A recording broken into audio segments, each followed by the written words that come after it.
Donc, on est là pour parler de la mobilisation des jeunes pour la biodiversité.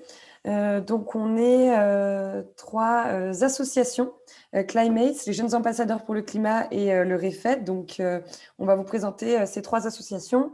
Et on a l'habitude de se mobiliser ensemble pour les négociations climatiques internationales, donc pour les COP. Et on a décidé de se mobiliser pour la première fois sur les questions de biodiversité. D'où le fait qu'on soit là aujourd'hui et qu'on va parler ensemble de la mobilisation des jeunes pour la biodiversité. Donc, on va d'abord présenter les associations. Je vais présenter le REFET, qui est le Réseau français étudiant pour le développement durable. On est un réseau national d'associations étudiantes qui portent des projets en lien avec les enjeux environnementaux, environ 150 sur le territoire en France. Et je vais laisser Anne-Laure de Climates présenter l'association. Bonjour à tous, donc je suis Anne-Laure de Climate, je suis co-animatrice de cet événement et Climate, donc c'est une association internationale, c'est-à-dire que nous sommes implantés en France et nous avons été créés en France, mais nous avons aussi des communautés à travers le monde, donc nous avons des communautés en Afrique, en Asie, etc. Et nous nous intéressons donc majoritairement aux enjeux climatiques, mais depuis l'année dernière, nous commençons à travailler sur les enjeux de biodiversité également. Voilà, et je passe la main à Anaëlle des Jack. Bonjour à tous, donc oui, moi c'est Anaëlle, je fais partie des jeunes ambassadeurs pour le climat. Donc c'est une association qui a été créée en 2008 et qui rassemble des jeunes souhaitant sensibiliser et éduquer aux enjeux environnementaux, donc climat et maintenant aussi biodiversité, notamment en envoyant des jeunes chaque année au COP climat et bientôt au COP de la biodiversité. Donc, on va pouvoir commencer tout de suite cet atelier avec une première partie qui va questionner la biodiversité. Qu'est-ce que c'est pour vous? À quoi elle sert? Donc, on va commencer directement avec un petit atelier participatif en vous demandant comment définiriez-vous la biodiversité. Donc, pour cela, vous allez voir dans Klaxoon, Anaïs va lancer la fonction Storm de Klaxoon. Donc, vous allez avoir un petit bouton rose qui apparaît avec « Pour toi, qu'est-ce que c'est la biodiversité ?» Donc, je vous invite à cliquer dessus et vous allez devoir rentrer des mots-clés qui définissent pour vous la biodiversité. Donc, n'hésitez pas, si vous ne trouvez pas, à mettre vos questions dans le chat si vous avez des problèmes avec Klaxoon.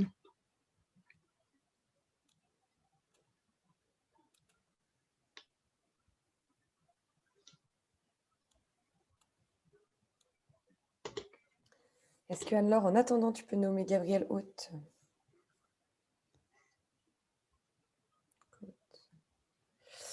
Ok, donc pour l'instant, on a le mot vivant qui ressort.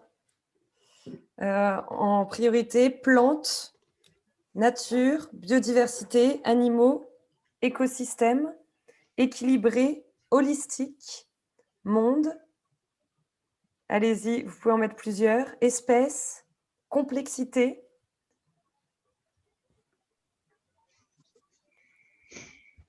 Équilibre, belle. Ok, c'est beau. Équilibré, diversité qui revient encore plus. Cohabitation, monde. Espèce, donc qui revient plusieurs fois. Mélange, santé.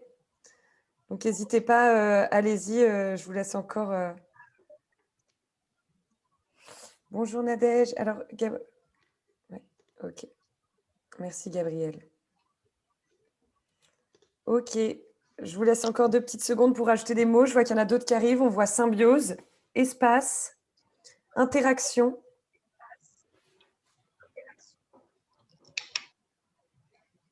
Toujours vivant et diversité qui sont les mots qui sont le plus ressortis. Donc après, vous allez voir apparaître les mots devant vous.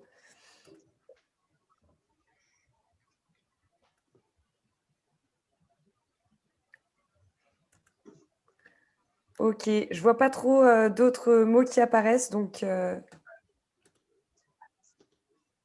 hop, je vais clôturer. Donc, si vous avez des derniers mots, voilà, allez-y, à écrire. Donc, on a être qui vient d'apparaître.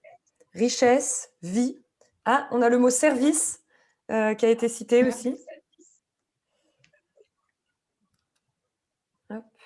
OK, je vais clôturer l'animation et vous allez pouvoir voir ce qui est le plus ressorti.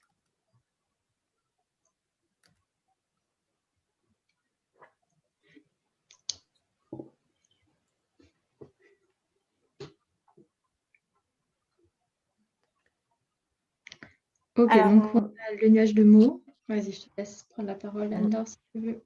donc, vous pouvez tous cliquer sur le nuage de mots, comme ça on peut le regarder un petit peu. Donc, c'est vrai qu'on voit tout de suite que vivant et diversité sont les mots qui sont les plus ressortis. Est-ce que sur cette base-là, il y a quelques personnes qui souhaiteraient prendre la parole pour développer un mot dont elles ont parlé, peut-être des mots qui sont un peu moins sortis, comme par exemple symbiose. Est-ce qu'il y a quelqu'un qui pourrait expliquer pourquoi voilà, la biodiversité, ça lui inspire la symbiose, ou la beauté aussi, c'est assez intéressant comme ce concept-là.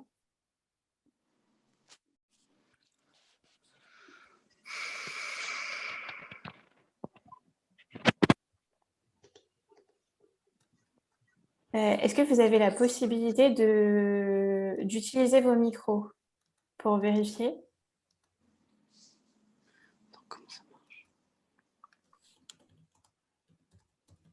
Oui, certains ont leur micro ouvert. Normalement, ça devrait être possible. Vous pouvez ouvrir votre micro, je pense, et les personnes qui ont mis, par exemple, donc, symbiose ou beauté, si vous avez quelques mots à dire sur pourquoi la biodiversité vous a inspiré ces mots-là, je vous laisse prendre la parole.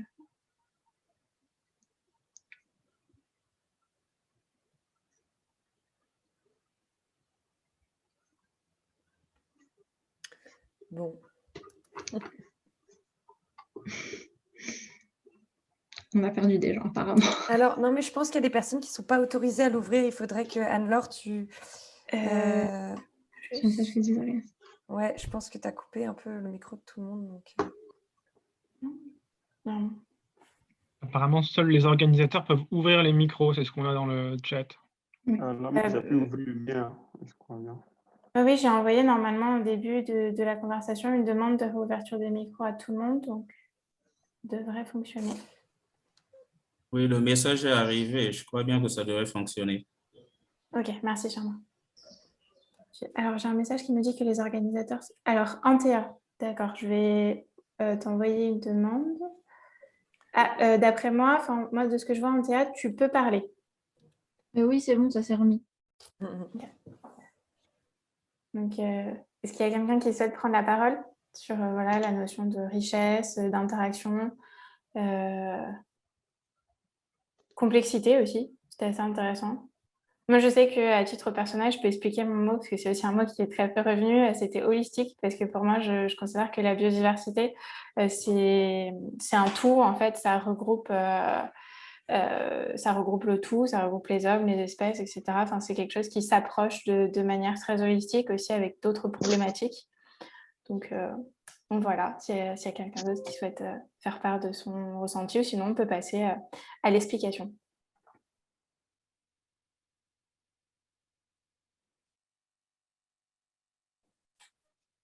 Ok, on va passer à la suite, mais je vous invite quand même pour les prochaines activités, peut-être à ne pas hésiter à venir commenter vos mots. C'est un peu l'idée de cet atelier participatif aujourd'hui. Donc, allô, bonjour. Oui, allô? bonjour. Oui. Ah, bonjour, c'est Yves Malongo. Je vous appelle depuis l'RDC. Je suis actuellement à Bruxelles. Et je voudrais intervenir par rapport au mot symbiose et interaction. Bon, en fait, je ne suis pas un expert en environnement, mais je suis géologue parce que qui est en fait un domaine qui est également lié à l'environnement. Nous intervenons beaucoup plus dans le domaine environnemental. Alors, la biodiversité, c'est les mots clés en fait pour pouvoir les définir, c'est la symbiose et l'interaction. Parce que la biodiversité, c'est en fait cette diversité des êtres vivants, soit des espèces qui vivent dans un environnement et qui partagent en fait des liens. C'est-à-dire que telle espèce qui dépend de telle une autre espèce, tel phénomène qui dépend de tel autre phénomène. C'est-à-dire le fait de vivre dans un environnement et que vous partagez en fait des différents services. Si je peux utiliser différents services écosystémiques. Cette interdépendance-là, le fait de dépendre de tels services ou de tel autre espèces, c'est ce qui en fait crée en fait l'interaction et la symbiose en fait. Voilà en fait en quelques mots en fait ce que je voulais dire. Merci beaucoup pour cette intervention très complète et qui est déjà en avance sur notre atelier pour plein d'aspects. Alors, si on a une dernière personne qui veut prendre la parole. Oui. Ah oui, merci. Je salue tout le monde. Je suis Serge Matélis Méus, je suis haïtien. J'interviens depuis en Haïti à Port-au-Prince. Je suis aussi rapporteur sur cette question aujourd'hui. Je veux dire quelque chose sur la biodiversité, sur ce mot-là. Je pense que c'est un mot aussi important pour notre vie. La biodiversité, je pense que c'est tout ce qui donne vie à notre univers. Dans l'univers dont nous vivons, c'est tout ce qui donne vie. Il y a une sorte d'interdépendance d'un élément à un autre, et cet ensemble d'éléments font partie de la biodiversité. Je pense que la biodiversité, c'est tout ce qui donne vie à notre environnement, ou du moins à notre univers tout entier. Merci.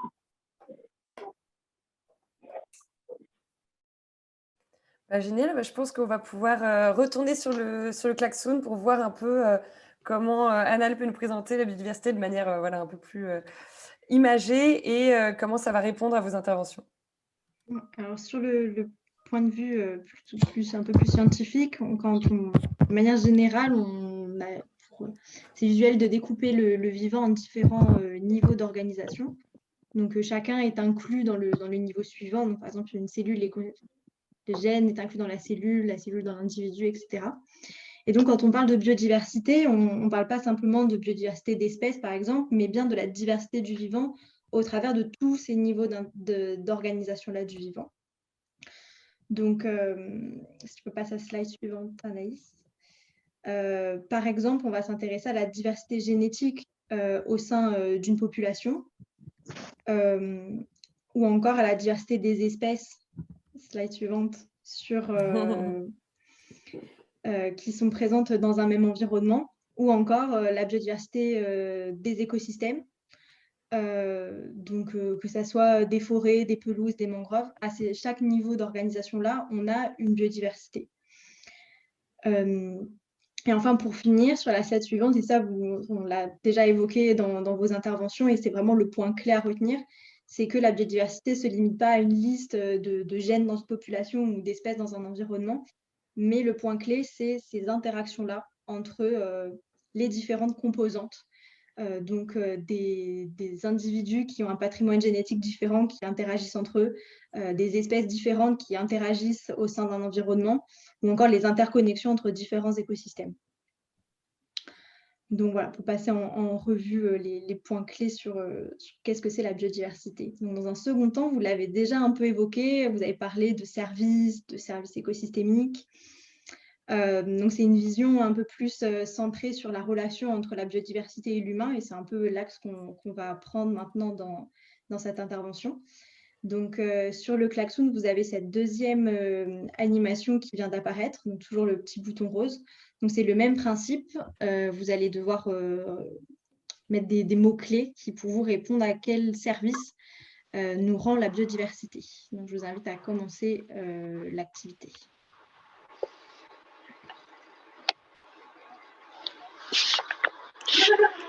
Alors, on a culturel, manger,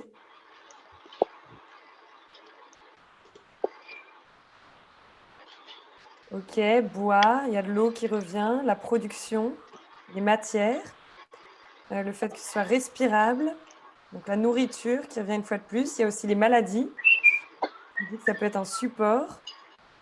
La régulation, donc la régulation qui est un mot qui est beaucoup revenu, c'est celui qui rend le plus gros. La pollinisation, la survie, boire, manger, bactéries. On a l'atmosphère qui a été citée, la purification, la médecine, les matières premières, la régulation et la respiration sont vraiment les mots qui ressortent le plus. On a aussi la reproduction, la vie, tout court, la vie. Donc c'est vraiment régulation, respiration qui ressortent, recyclage, donc cette idée de cycle.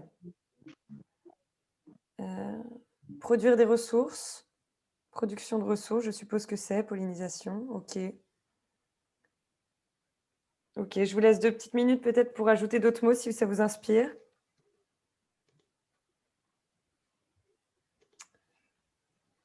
Hop, et je clôture l'activité.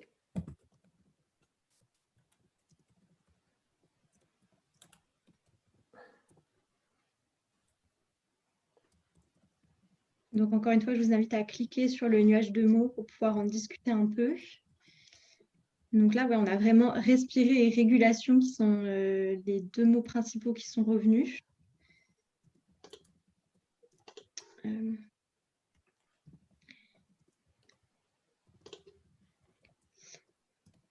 Alors, encore une fois, n'hésitez pas à prendre la parole. On peut la distribuer si vous voulez. Alors, par exemple, il y a un mot beauté, bois. Alors, bactérie, pour moi, c'est assez surprenant de le retrouver dans cette question. Quel service nous rend la biodiversité? Quelqu'un a répondu bactérie. Est-ce que cette personne veut expliquer pourquoi il ou elle a mis ce mot?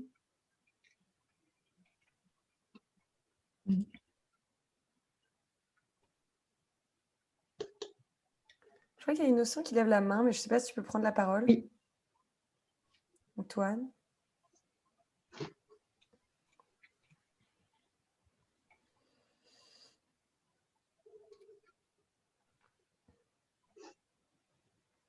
Est-ce qu'il y en a qui ont encore des problèmes pour prendre le micro? Voilà, donc il y a des problèmes de réactivation de micro pour Moira. Est-ce que Innocent et Élie, vous arrivez à activer vos micros? Si oui, vous pouvez prendre la parole pour réagir. Oui, alors apparemment Innocent ne peut pas. Mais en fait, oui, il y a la désactivation. Oui, allô? Moi, c'est bon. Oui, C'est bon. allô? Oui, on Allô? t'entend. C'est bon, Innocent, on t'entend. Merci. Merci beaucoup à chacun et à tous. Voilà, moi, je suis Innocent Antoine Wedi. Je suis le coordonnateur de Youth Initiative for Land in Africa, donc l'initiative des jeunes pour le foncier en Afrique.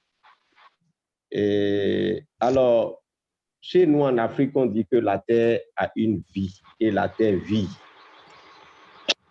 Et aujourd'hui, je ne sais pas quelle est la place que vous donnez au foncier, surtout au foncier des jeunes, dans la biodiversité. Parce qu'aujourd'hui, nous avons constaté que beaucoup de jeunes qui veulent s'investir sur des questions de biodiversité sont souvent confrontés à la question de l'accès à la terre. Et cela devient de plus en plus récurrent en Afrique.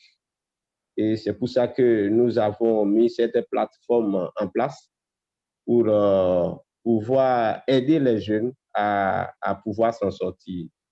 Alors, ma préoccupation, c'est de savoir quelle est vraiment la place que vous donnez aux fonciers sur la question de la biodiversité. Et qu'est-ce que en quoi nous pouvons être utiles et vous aider. Et voilà, merci beaucoup.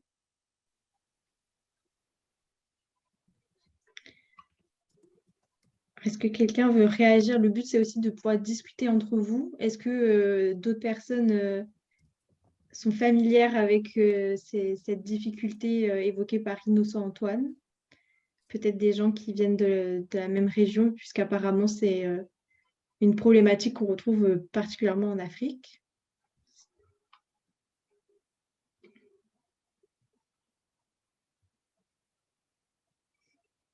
Sinon, je crois qu'il y a Moira qui voulait intervenir sur un mot, peut-être. Oui, je peux. Bonjour à tous déjà. Bonjour.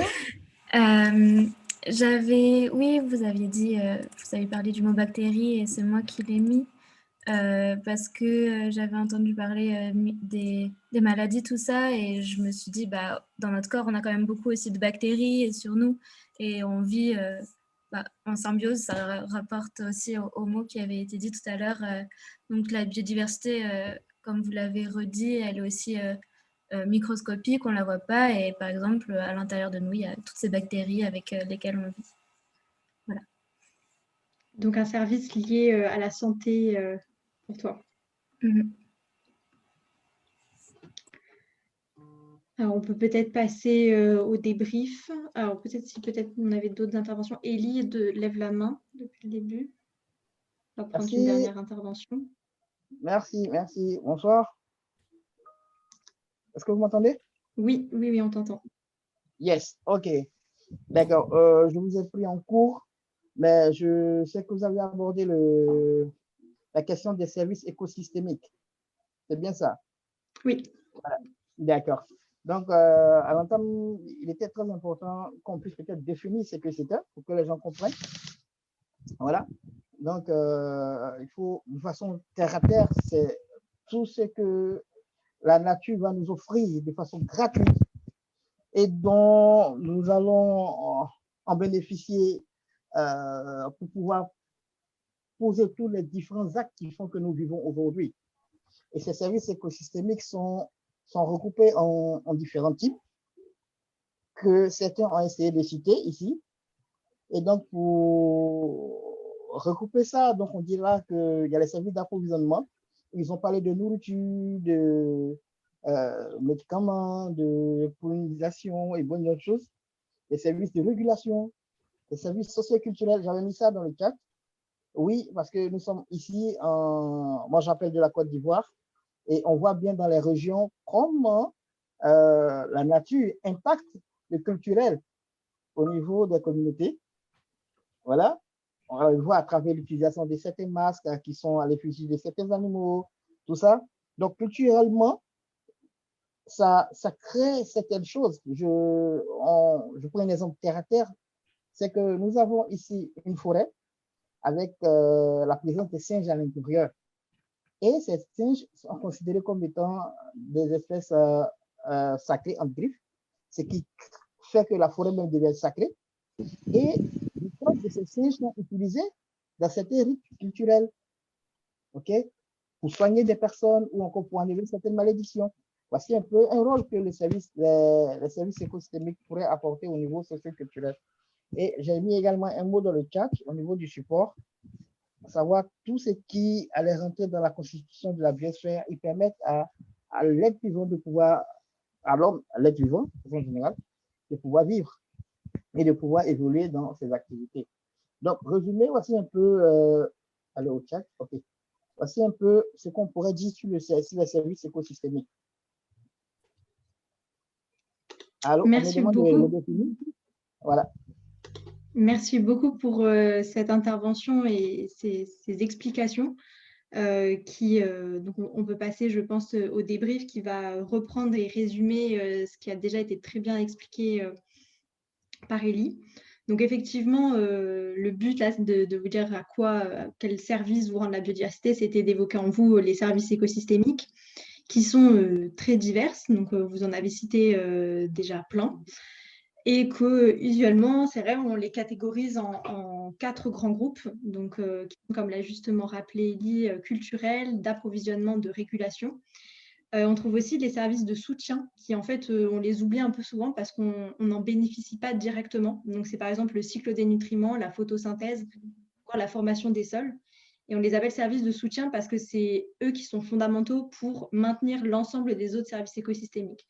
Donc, si on n'a pas de plante qui est capable de faire de la photosynthèse ou un cycle des nutriments qui soit efficace, mais tous les autres services écosystémiques ne peuvent pas être maintenus. Peut-être recouper les micros de ceux qui ne parlent pas, on a des bruits parasites. Donc, voilà, tu peux passer à la diapo suivante, Anaïs. Donc, pourquoi ces services écosystémiques sont importants? C'est parce qu'on peut en fait les lier de manière très directe aux constituants du bien-être des sociétés humaines, que ce soit en termes de sécurité, donc, les éléments essentiels à une vie satisfaisante, donc plutôt des biens matériels indispensables à pouvoir vivre, tout simplement, ou encore la santé, que ce soit par exemple la régulation des pathogènes ou même lié à la nutrition. Donc, par exemple, je crois que c'était Moira a évoqué les symbioses qu'on a dans notre propre corps, qui font partie de la biodiversité et qui effectivement sont indispensables à notre santé, à notre nutrition. Et on a aussi évidemment les relations sociales qui ont été évoquées par Elie. Donc effectivement, les services écosystémiques ne se contentent pas de maintenir les sociétés humaines du point de vue pratique et matériel, mais nous permettent aussi de développer une culture, une liberté de choix et d'action qui sont indispensables à nos sociétés. Et enfin, sur la dernière diapo, vous avez là un petit récap en gros des tendances pour les 50 prochaines années de ces 18 services écosystémiques. Donc, on voit que malheureusement, la tendance est à la baisse pour quasiment l'ensemble des services écosystémiques. Donc, attention, en revanche, certaines tendances sont globales. Donc, quand vous avez écoute consistante, c'est-à-dire que sur l'ensemble de la planète, le service prédit une diminution de ce service écosystémique.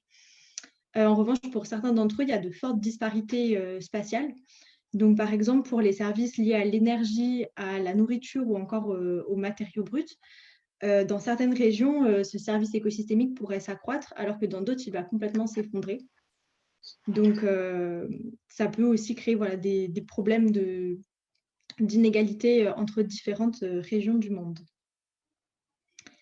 Voilà, alors s'il y a quelques réactions, quelques questions avant de passer à la partie d'après. Sinon, je vous invite à retourner sur le Zoom pour regarder ensemble le dessin de Marguerite. Et si vous avez quelques réactions rapidement avant de passer à la suite.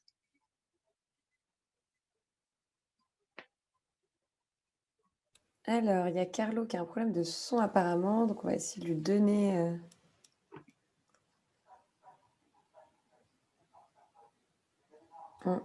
Je pense que c'est au niveau de la connexion de ton ordinateur ou de ton téléphone qu'il faut que tu actives. On n'a pas accès à ton son. Okay.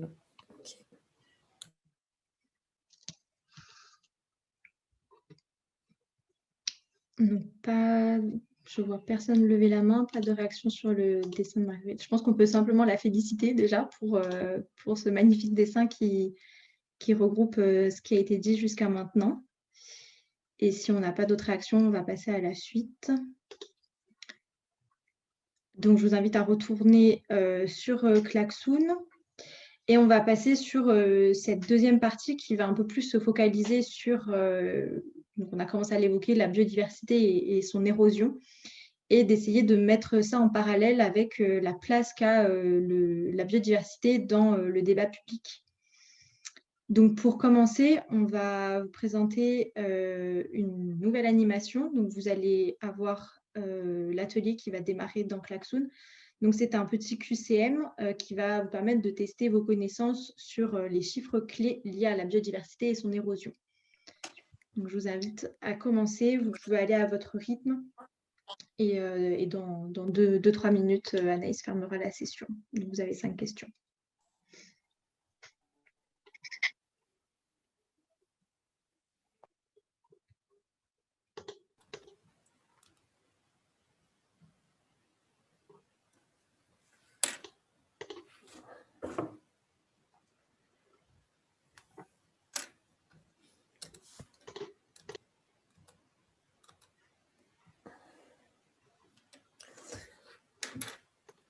Est-ce que, ouais, vous voyez, je vois le nombre de participants qu'on a un peu. Il nous manque pas mal de monde qui n'ont pas forcément répondu à la question 1, par exemple. Donc, je vous invite à aller répondre au petit QCM. Pareil, vous pouvez indiquer dans le chat si jamais vous avez des soucis.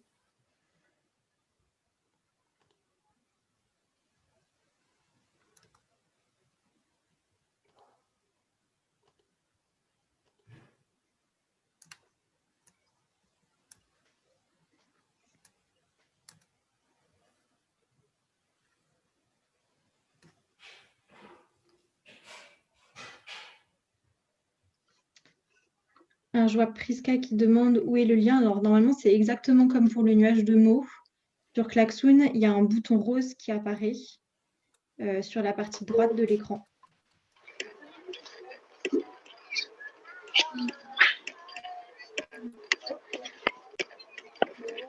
Ok, donc je vois qu'il y a pas mal de monde qui participe, n'hésitez pas.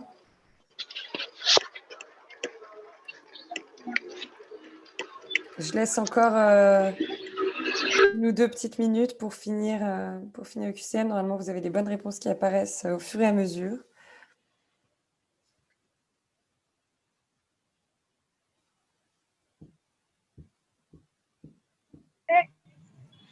Ça sert à rien d'aller tricher sur Internet. On compte pas les points.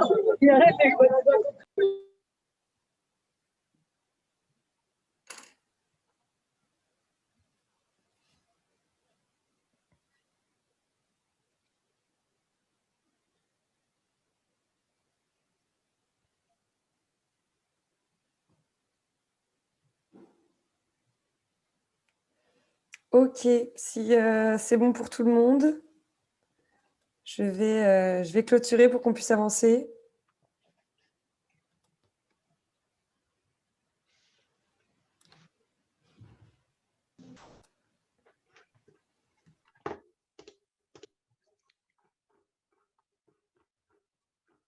Ok. Est-ce qu'on peut avoir des résultats globaux, Anaïs? Est-ce que tu peux nous dire le pourcentage de réussite? Actuellement, pour moi, l'activité n'est toujours pas oui, vous ne les clôturée. voyez pas, pardon. Oui. C'est moi.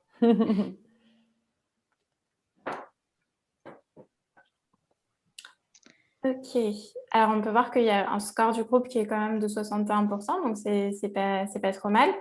Est-ce qu'il y a il y a des chiffres en particulier qui vous ont choqué? Est-ce qu'il y a quelqu'un qui aimerait réagir là-dessus?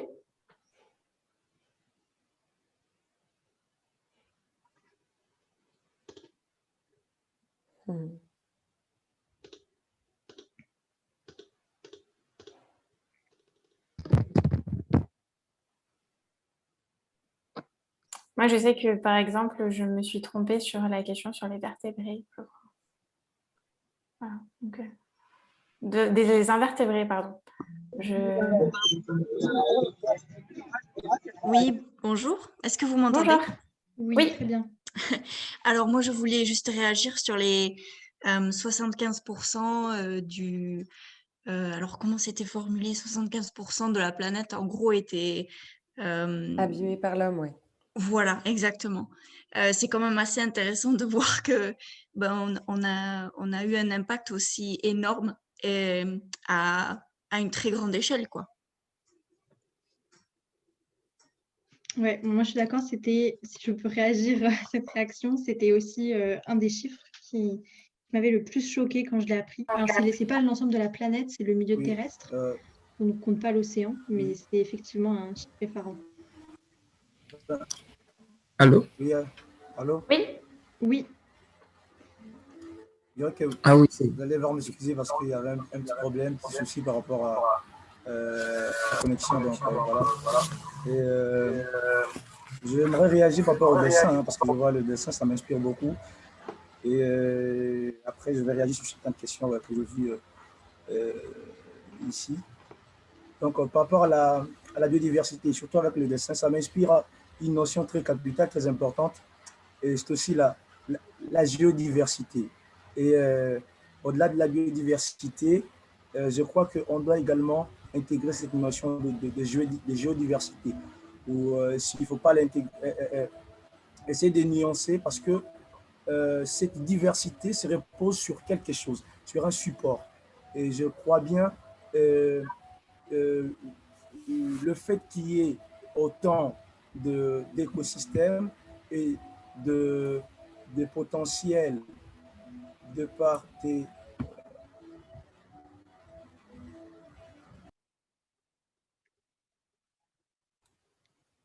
Ton micro est coupé. On l'a perdu. Allô? Ah oui, mince. Oui. Oui, allô? Ah, merci. C'est toujours Yves Malongo. Je voudrais intervenir par rapport à l'enquête. En fait, j'avoue que j'ai presque échoué là, à toutes les 4 questions. J'ai juste répondu à la dernière question parce que je ne savais pas en fait l'impact en fait des activités anthropiques de l'homme pouvait en fait avoir une influence sur une grande échelle comme ça. Alors, ce qui m'a beaucoup plus choqué, c'est la disparition, c'est en fait la manière dont l'homme a contribué en fait à la disparition des espèces coralliennes. En fait, cette extinction des espèces de manière rapide, en fait, ça m'intrigue un peu parce que si nous voyons sur on parle d'une extinction en termes de millions d'années. On parlait d'un terme de millions d'années. Même lorsqu'il y a eu l'extinction de certaines espèces au Jurassique qui a conduit en fait à la disparition des dinosaures, on pouvait comparer en fait l'état géologique, c'est en termes de millions.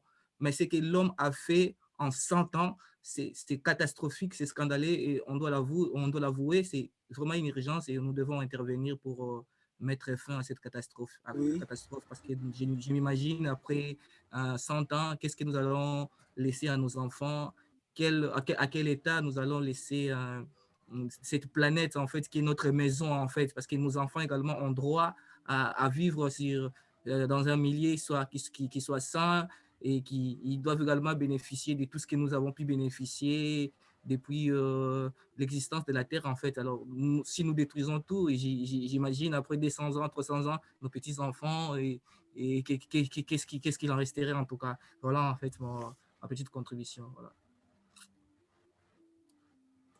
Merci beaucoup, Patrice. Je pense que ça fait une transition parfaite pour enchaîner.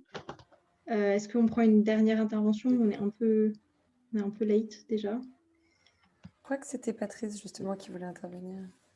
Ah, alors je ne sais pas qui parlait. D'accord, j'ai cru comprendre que c'était Yves qui parlait et que maintenant Patrice souhaiterait parler. Si Patrice souhaite toujours parler, il peut activer son micro maintenant. Okay.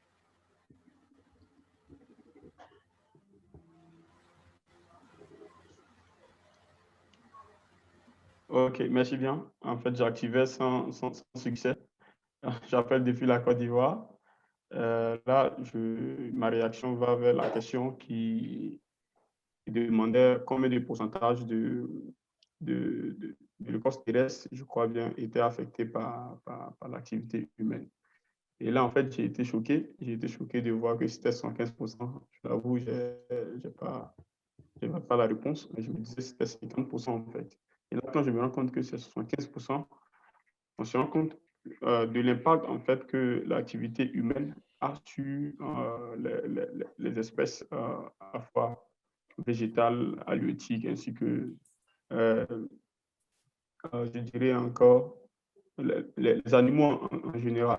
Et donc, en fait, l'homme, dans son action, en fait, dans sa quête de développement à la fois industriel et autres, exerce une pression hautement je dirais, dévastatrice sur la qualité même de son environnement, non seulement lointain, à savoir les forêts, mais aussi de son environnement immédiat. Je prends pour exemple, il y a l'autre un Ivoirien qui était là, qui est intervenu, Eli, qui disait tout à l'heure qu'au niveau de la Côte d'Ivoire, on a une forêt, bien évidemment, où on retrouve des singes, des primates qui se comportent comme des hommes. Mais également, au niveau de la Côte d'Ivoire, on se rend compte que cette question trouve tout son sens parce que la Côte d'Ivoire, l'indépendance, était à 16 millions en fait, d'espèces d'arbres en termes de couvert végétal. Et aujourd'hui, on se retrouve à 3 millions. On se retrouve à 3 millions. Donc, on a perdu près de 80-90% de notre couvert végétal. Et donc, la question, cette question-là, en fait, fait réagir et ça choque. La réponse à cette question choque d'autant plus que ça nous amène à mener des actions beaucoup plus urgentes, mais beaucoup plus ciblées pour évaluer ces questions. Dès lors qu'on perd, en fait, les espèces végétales, il va sans dire qu'on libère, en fait, des puits de carbone. Et des puits de carbone libérés, on perd aussi des espèces animales. Et donc, la conséquence sur le changement climatique, sur les questions climatiques, elle est nettement établie. Donc, on se rend compte qu'aujourd'hui, il y a l'élévation du niveau de mer, aujourd'hui, même au niveau des régions en Côte d'Ivoire ici, où il pleuvait, on a du mal en fait à avoir des pluies et c'est pas régulier aussi. Donc, c'était la contribution que je voulais apporter. Merci. Merci à toi qui fait effectivement le lien. On n'a pas forcément beaucoup parlé, mais dans dans les services écosystémiques qui ont été présentés tout à l'heure, on a effectivement la régulation du climat et du cycle de l'eau, qui est un des services écosystémiques fondamentaux performés par la biodiversité. Donc, effectivement, l'altération du milieu naturel, et en particulier des forêts sur le milieu terrestre, impacte fortement le puits de carbone terrestre et également le cycle de l'eau dans lequel interviennent ces forêts. Donc, sur Klaxoon, je ne sais pas si vous étiez sur le Zoom ou sur Klaxoon, en tout cas, je vous invite à rejoindre le Klaxoon. Vous avez là les 5 principales causes d'érosion de la biodiversité. Donc, la destruction de l'habitat, la surexploitation, la pollution, le changement climatique et les espèces invasives, qui sont en général les 5 grandes catégories qu'on cite, et qui sont à la fois, vous voyez, un mix de menaces qui sont globales, comme le changement climatique, mais aussi beaucoup plus locales, comme la destruction de l'habitat. Donc, ça fait écho, par exemple, à ce que Patrice disait, perte de forêt, sur la déforestation, c'est une lutte qui est locale. Mais par exemple, si on regarde les récifs coralliens, qui est un chiffre qui a choqué aussi apparemment, mais en fait, les récifs coralliens sont principalement affectés par l'augmentation de la température de l'eau. C'est la première cause de blanchiment et de mort des coraux. Et ça, du coup, c'est un problème local. C'est-à-dire que si on veut sauver les coraux, en fait, il ne faut pas aller se battre en Australie sur la Grande Barrière de Corail. Il faut stopper le changement climatique sur l'ensemble de la planète. Donc, c'est à la fois un mix de pression locale et globale qui font que certaines espèces ou certains écosystèmes sont détruits. Anaïs, si tu peux passer à la diapo suivante. Alors ça, c'est pas forcément apparu dans la discussion, mais souvent quand on commence à parler d'érosion de la biodiversité, on a cette question qui revient souvent de est-ce qu'on est dans une 6e extinction de masse? Donc une extinction de masse, c'est défini comme la perte de 50 à 75% des espèces sur une période courte à l'échelle des temps géologiques. Si tu peux passer à la diapo suivante. Donc voilà, là, je vous ai remis la définition. Et pour savoir si on est dans le cas d'une extinction de masse, on compare usuellement le taux d'extinction au taux basal d'extinction, qui est le nombre d'espèces qui s'éteignent pour 1 million d'espèces par an et en moyenne sur la Terre. On peut voir que ce taux d'extinction basale était à 0,1%, alors qu'aujourd'hui, le taux d'extinction est à 2%. Donc, on est dans cette problématique en fait, de la vitesse d'extinction qui est aujourd'hui, ça a été dit, largement supérieure à la vitesse d'extinction des crises précédentes, donc même supérieure par exemple à l'extinction des dinosaures. Et le deuxième problème qu'on rencontre aujourd'hui, c'est au-delà de la vitesse d'extinction des espèces, c'est la cause de ces extinctions, qui est aujourd'hui pas une cause naturelle, mais bien une cause anthropique, donc due aux activités humaines. Donc voilà pour cette partie sur l'érosion de la biodiversité. Donc après ce constat qui peut paraître un peu alarmant, on va s'intéresser aux différentes perceptions de la biodiversité. Donc pour ça, on a encore un petit atelier participatif. Donc on va vous demander de vous mettre dans la peau soit d'un média grand public ou d'un jeune en 2050. Et via la fonction board du Klaxoon qui vient de s'afficher devant vous, vous pouvez faire participer et rentrer sur ce board vos idées. Donc, comment, d'après vous, la biodiversité est perçue par un média grand public ou par un jeune en 2050, et de placer votre post-it d'un côté ou de l'autre du schéma qui s'affiche devant vous. Oui, alors... Ouais, vous avez certainement, alors sur votre écran à droite, en haut à droite, vous pouvez dézoomer. Vous avez un carré gris avec une zone blanche entourée de bleu. Et il faut dézoomer pour arriver sur cet endroit où il y a écrit, voilà, selon vous, ah, il y a quelqu'un qui a participé avec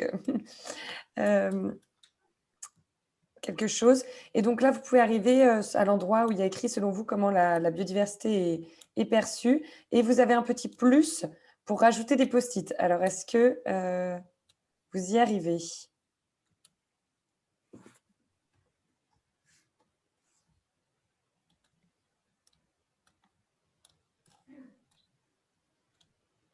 Je ne vois rien apparaître pour le moment. Oui. Ah, voilà. Ok, c'est bon.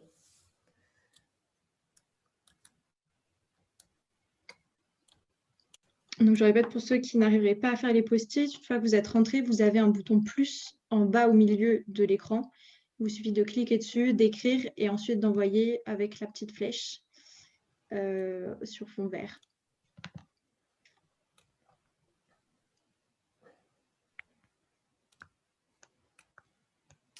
Et n'hésitez pas donc voilà, à placer votre post-it selon si c'est une vision des médias ou d'un jeune en 2050.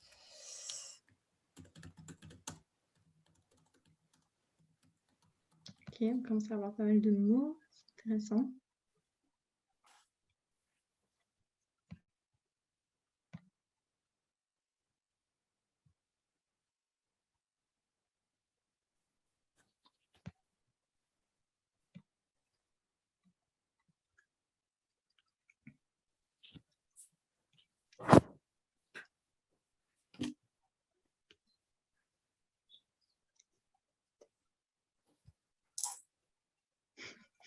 Alors, apparemment, vous n'êtes pas très optimiste puisque tous les mots qui se ressortent pour un jeune en 2050 ont un souvenir, une rareté, quelque chose qui n'existe plus.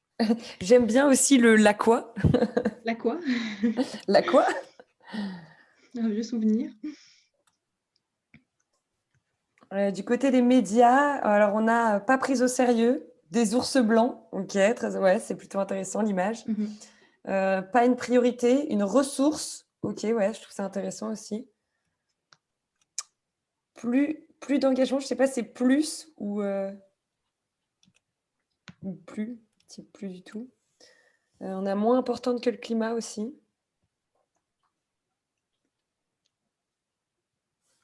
Ouais, alors pour les médias, alors je vais peut-être essayer de rassembler. Alors je pense que par exemple des ours blancs et perte d'espèces mammifères, c'est la même idée que ça se focalise sur certaines espèces clés, des espèces emblématiques. On a quelques éléments un peu plus positifs pour le jeune en 2050, comme des meilleures politiques de conservation ou une biodiversité protégée.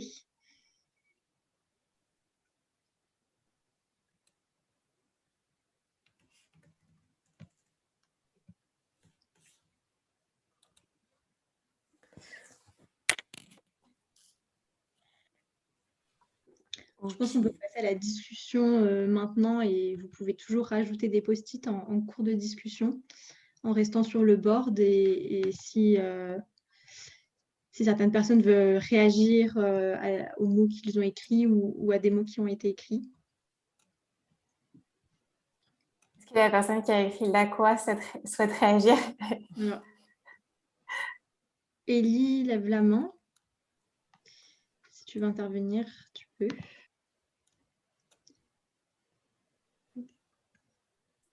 Normalement, tu peux ton micro est activé.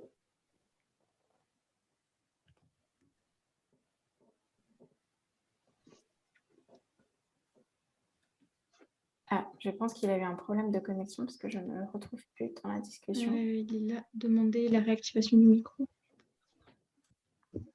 Allô? Oui, bonjour Elie. Bonsoir, je suis un peu déconnecté parce que je ne sais pas si au préalable, il fallait qu'on installe une application. Klaxon, c'est ça? Oui, il y a plusieurs liens dans la conversation. Ah, sorry, j'ai pas su, donc ce qui fait que je ne peux même pas participer aux différents exercices. Et là, je vois, désolé.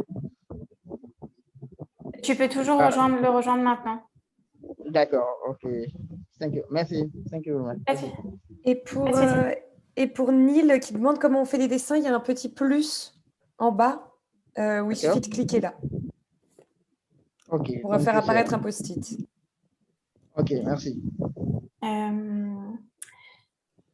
Du coup, alors, est-ce qu'on a d'autres... Ah oui, c'est vrai que bon, c'est... Sur le côté jeune en 2050, l'optimisme n'est pas revenu. On va sur une biodiversité artificielle.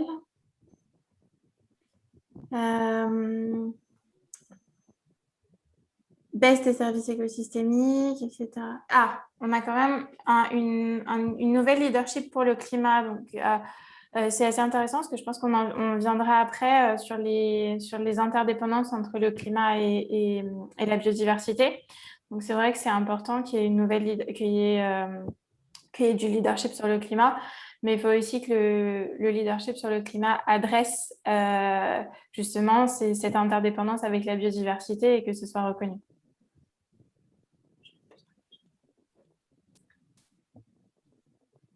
Alors, on a du côté des médias, on a une personne qui vient d'écrire « Tout dépend du média ». Est-ce que tu peux nous expliquer un peu plus qu'est-ce que tu entends par là? Est-ce que pour toi, il y a des différences de traitement des sujets biodiversité selon les médias?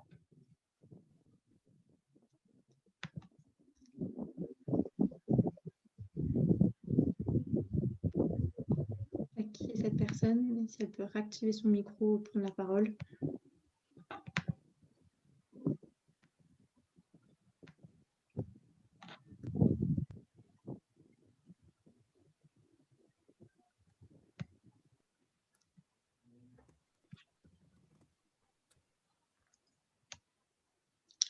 Ça dépend si c'est Monsieur Mondialisation ou Valeurs Actuelles, répond Ampère. Effectivement.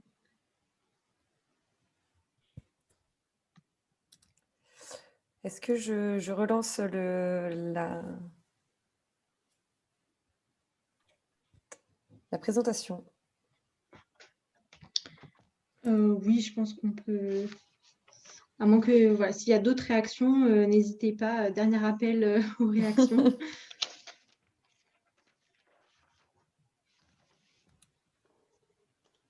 Allez, c'est parti. De toute façon, le temps que je retrouve là.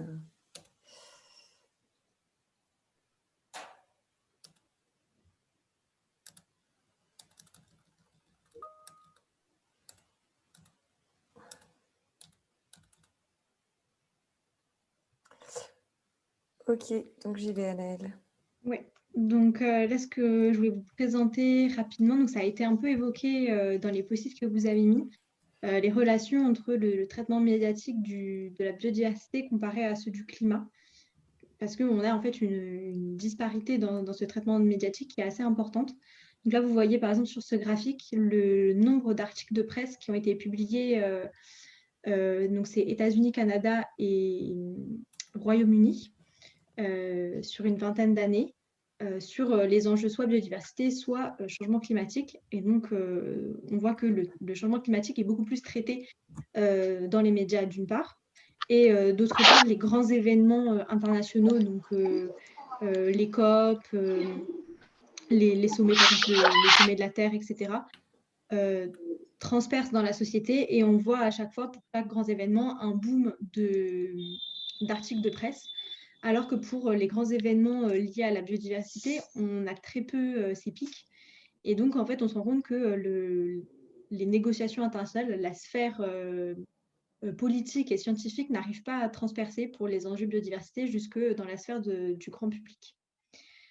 Sur la slide suivante, vous avez aussi ces deux graphiques qui vous montrent qu'en fait, on retrouve un peu ce même problème, même dans la sphère scientifique, puisqu'on a une disparité à la fois dans le nombre d'articles scientifiques qui sont parus et aussi dans les financements accordés à la recherche dans les enjeux biodiversité comparés aux enjeux climat, et qu'en en fait, on investit plus d'argent et la recherche est plus riche sur les enjeux de climat comparés à ceux de biodiversité.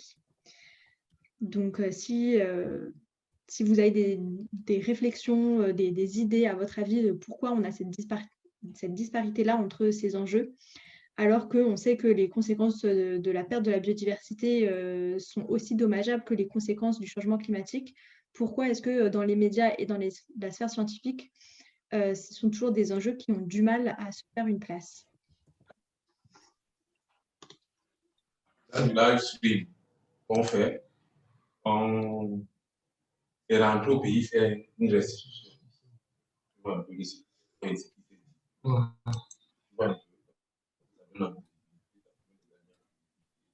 Alors, je crois que Cladel essaie de prendre la parole, mais on ne t'entend pas très bien. Est-ce que tu peux répéter?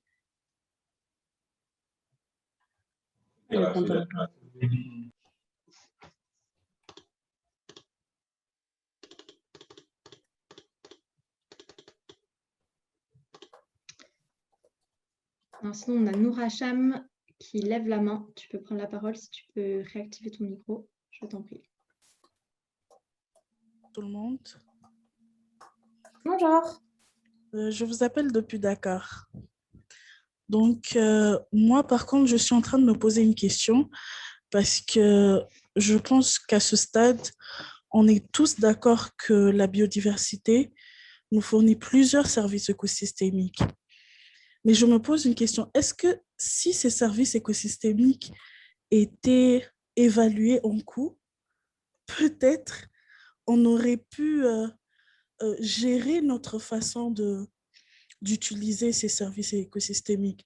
Parce que je pense que l'être humain a tendance à oublier ou sinon a tendance à négliger ou à se dire que tant que c'est gratuit, ça sera toujours là. Donc, je me pose souvent cette question, c'est que est-ce que si, imaginez si on nous évaluait le coût, l'air frais qu'on respire, est-ce qu'on serait là en train de polluer cet air frais au fait? Donc, Alors, c'est pour lever cette problématique-là. Si je peux essayer de faire une réponse assez simple, assez rapide, c'est vrai qu'en fait, il y a des sphères de l'économie qui se sont intéressées à cette question, qui se sont intéressées à la question de la monétisation des services écosystémiques et de comment donner une valeur à la nature. Après, il y a énormément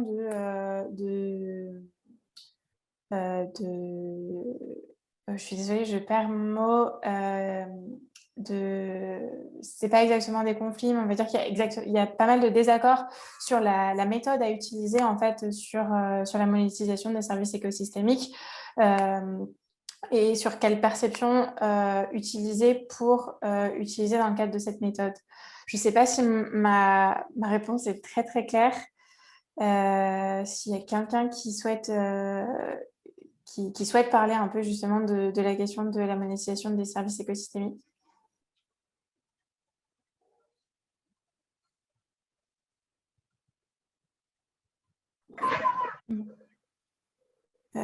Rachel, si tu veux rebondir dessus, moi, ce que ça m'évoque aussi par rapport à ce dont on a déjà discuté avant, on a parlé des services écosystémiques matériels, mais comme on l'avait dit avant, je ne me rappelle plus qui l'avait évoqué, mais qu'on a aussi beaucoup de services écosystémiques qui sont liés à la culture, à nos relations sociales.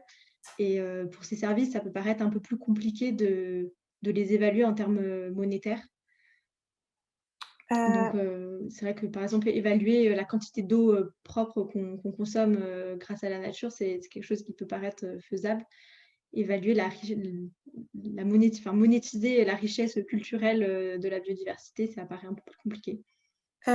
Alors, si c'est une thématique qui t'intéresse, je vais mettre dans la conversation une série le nom d'une série de fiches qui ont été faites justement sur les services écosystémiques de manière générale. Et dans certaines de ces fiches, la question de la monétisation des services écosystémiques et des paiements pour services environnementaux est abordée. Donc, tu pourras chercher le titre sur Internet, c'est des PDF. Voilà. On a Élie qui lève la main. Il y avait Antea aussi, je crois, qui cherchait avant. Allô? Oui. Oui. Oui, c'était pour répondre rapidement sur la question économique. Je crois qu'il y a l'évaluation des écosystèmes pour le millénaire qui avait été fait en 2005 par un ensemble d'économistes et autres qui avaient essayé de montrer un peu ce que ça pourrait coûter. OK? Et comme vous étiez en train de le dire tantôt, il y avait quand même pas mal de divergences au niveau de la façon dont ces choses avaient été évaluées. Mais là, déjà, ça montrait un peu le coût à hauteur de milliards qui aurait pu être dépensé pour soit la quantité d'air respiré ou la quantité d'oxygène obtenue. Mais je vous assure que ça peut pas toucher forcément les personnes. Ça peut vraiment pas toucher les personnes. Mais si on arrive, excusez-moi, je vais être un peu dur, à les priver d'oxygène pendant une journée, simplement, juste pour rire, ça pourrait attirer l'attention des gens, franchement. Ça pourrait les amener à voir et à comprendre l'importance de la non-présence, par exemple, de l'oxygène. Je suis un peu dur, mais ce n'est qu'à travers ça qu'on pourrait peut-être amener les hommes à comprendre l'importance qu'on a d'avoir ces services écosystémiques. C'est un peu ce que je peux dire là-dessus. On va beau montrer les milliards, mais quand ils ne sont pas touchés, ils ne sont pas affectés directement, ils ne comprendront pas. Merci. C'est vrai, c'est une approche assez radicale, mais elle est assez difficile à mettre en pratique, mais sur le principe, c'est vrai que les gens auraient peut-être une prise de conscience plus directe. Après, c'est assez intéressant, il faudra en reparler justement de cette radicalité quand on verra les différents moyens d'engagement.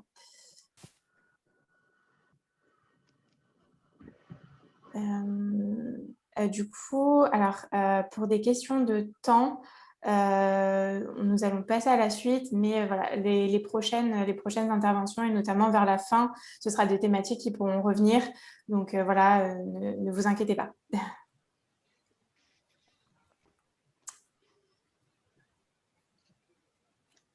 Je te lance le quiz. Oui. Donc, on va lancer un petit quiz sur les instances internationales pour voir votre niveau de connaissance là-dessus. Donc, je vous invite à retourner sur le klaxon. Pour ceux qui ne l'ont pas, il y a Gabriel qui va une fois de plus vous remettre le lien. Et là, vous allez avoir un quiz auquel vous pouvez répondre. Il suffit de cliquer dessus.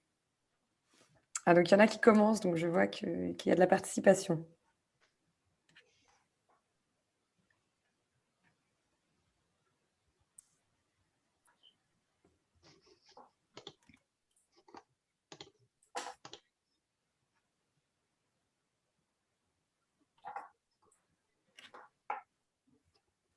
Entre-temps, quand vous avez fini, vous pouvez revenir sur... moi, je reviens souvent dessus, hein, mais sur le dessin de Marguerite, fréquemment sur le Zoom pour la voir avancer. C'est assez impressionnant, c'est très, très intéressant à voir en tout cas. Et merci Marguerite. Pas de problème, avec plaisir.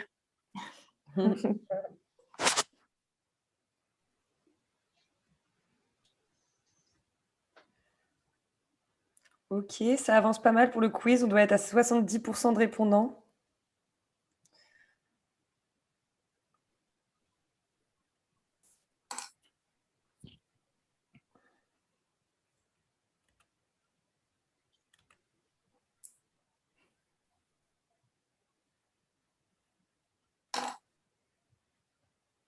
Après, il y a peut-être aussi la considération qu'il y a certaines personnes qui ont commencé, qui sont peut-être plus présentes, mais qui sont enregistrées sur le klaxon. Ouais. Peut-être qu'on peut avancer. Oui, alors là, je vois qu'il y en a qui sont à la 2 et à la 3, donc je vous laisse finir et puis je clôture. Parfait.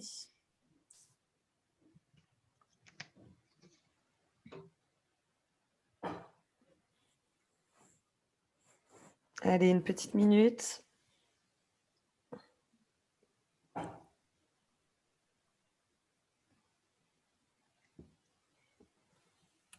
Hop.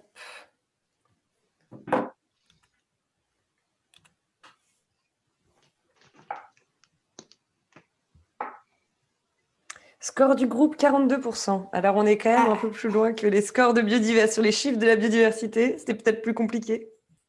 Apparemment, ouais, les instances internationales sont un petit peu plus méconnues.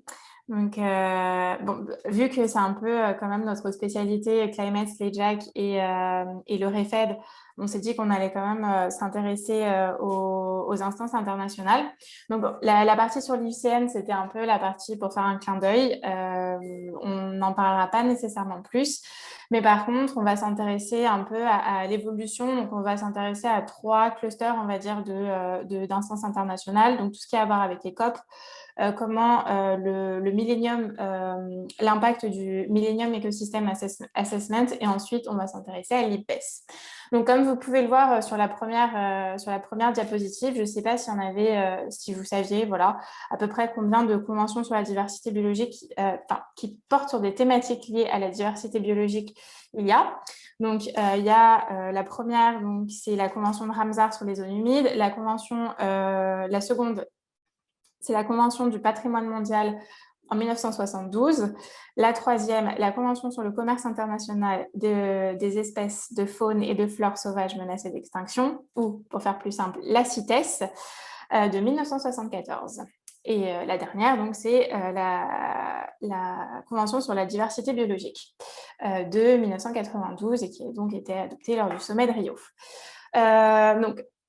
Contrairement à ce qu'on pourrait penser, en fait, le fait que la biodiversité soit traitée dans divers organes lui a été plutôt péjoratif parce qu'elle a peiné à acquérir une visibilité similaire à celle du changement climatique pour certains experts à cause de ça, tout simplement parce que ces 4 conventions vont chacune être dotées de modes de fonctionnement et de dynamiques propres. Donc, c'est-à-dire que certaines conventions vont être plutôt sectorielles, comme la convention de Ramsar, et d'autres sont plutôt régionales, comme la convention comme la CITES. Et donc, du coup, ça a décortiqué, ça a détaché, ça a divisé la force d'action sur les thématiques de la biodiversité, alors que la biodiversité, comme on le voyait au début, c'est quelque chose quand même qui invoque beaucoup d'interactions, qui invoque beaucoup de cohabitation, et le fait qu'on ait divisé un peu tout ça dans différents organes, ça a un peu rendu difficile la visibilité de la biodiversité, en tout cas dans les corps internationaux, dans les instances internationales. Alors, ton micro est coupé. Oui, vous m'entendez de nouveau? Oui, c'est bon. Ok. Alors, je ne sais pas jusqu'à où quand ça a coupé. Quasiment à la fin. Quasiment Okay, parfait. Donc, en gros, ce que je disais, c'était que cette division a un peu ralenti la force d'action et que c'est vers 2005, donc sur la prochaine diapositive, grâce au Millennium Ecosystem Assessment, qui du coup a un peu popularisé la notion de service écosystémique, que la biodiversité a est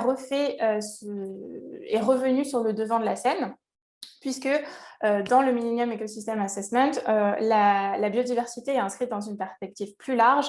Elle est inscrite dans la notion de contribution des écosystèmes au bien-être des êtres humains. Et du coup, à partir de là, la notion de service écosystémique a permis de communiquer plus facilement en fait, sur la notion de biodiversité, puisque en rapportant la biodiversité à quelque chose d'anthropocentré, le bien-être des hommes, ça a été beaucoup plus facile pour les gens de comprendre et de se familiariser à cette idée qui était maintenant plus que de la science, c'était aussi quelque chose de culturel, c'était aussi quelque chose de social, comme vous avez pu le voir, comme on a pu le voir dans les discussions qu'on a eues sur les services écosystémiques précédemment. Et enfin, le dernier corps dont on va parler, qui permet aujourd'hui à la biodiversité d'être véritablement sur le devant de la scène et de se structurer, c'est l'IPES, donc la plateforme intergouvernementale sur la biodiversité et les services écosystémiques, donc qui, comme vous l'avez vu dans le quiz, n'a été formellement créé qu'en 2013, contrairement donc, à son homonyme pour le climat, donc le GIEC, qui donc avait une vingtaine d'années d'avance. Cette plateforme, contrairement à ce qu'on peut penser, n'est pas la première plateforme qui s'est occupée, donc qui s'est intéressée à ce processus de consultation et qui a voulu recopier le GIEC pour la biodiversité. Il y avait une première plateforme qui avait été d'initiative française et qui s'appelait l'International Mechanism of Science Expertise on Biodiversity, ou IMOSEB, et qui a existé de 2006 à 2007, mais qui n'a pas réussi à perdurer. C'est à partir de 2008 qu'on a commencé à avoir les discussions sur l'IBES et c'est des discussions qui se sont véritablement concrétisées donc, en juin 2010 lors d'une réunion avec plus de 200 délégués internationaux, des représentants de 80 pays et de nombreux observateurs, dont l'UNESCO et le PNU. Le fonctionnement de l'IBES donc, est assez similaire à celui du GIEC, mais avec une donnée conséquente très, très différente, c'est que la science... Je vais poser une question, tu vas lever. Pas de souci, oui.